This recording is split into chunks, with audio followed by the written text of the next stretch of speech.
My sister has multiple autoimmune diseases. She is celiac and she also has autoimmune hepatitis now. So it's kind of close to my heart. A little bit of what I'm researching. Are there environmental triggers that can set this off? So I have the celiac gene. Hmm. I just don't have celiac right now. Yep.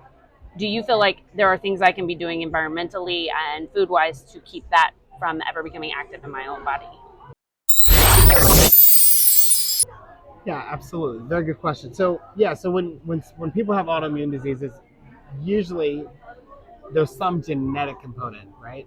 But the genes don't have to be switched on. So there's an on and off switch for genes.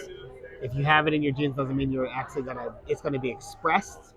Um, so with your sister, unfortunately, there was probably some trigger that triggered those genes. Now, it could have been from her food quality. It could have been from her environment. Mm-hmm. It could have been from stress, lack of sleep, depression. So there's multiple things that can trigger those genes to switch on, and unfortunately, once they're on, right? So Right.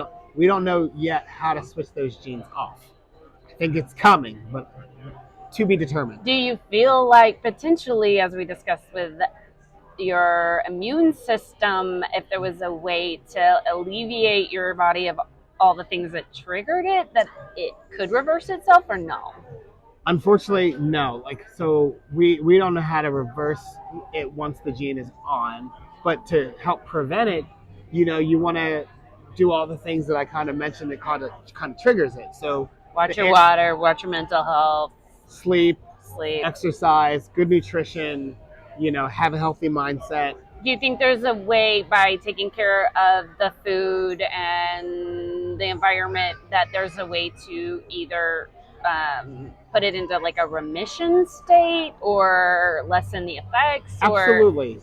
Yeah, so, once your immune system is kind of hypersensitive, so autoimmunity is kind of Hypersensitive. it's a hypersensitivity state against its own self, Right. right? So, you can maximize kind of your health by especially cutting down on allergens, right? So things that your body's exposed to, whether it's environmental allergens or whether they're food allergens, you want to at least lower all of that the best that you can to give your body a better chance of not overreacting against itself. So it's like, so by eliminating those, you can kind of calm the immune system to where it's not as overactive.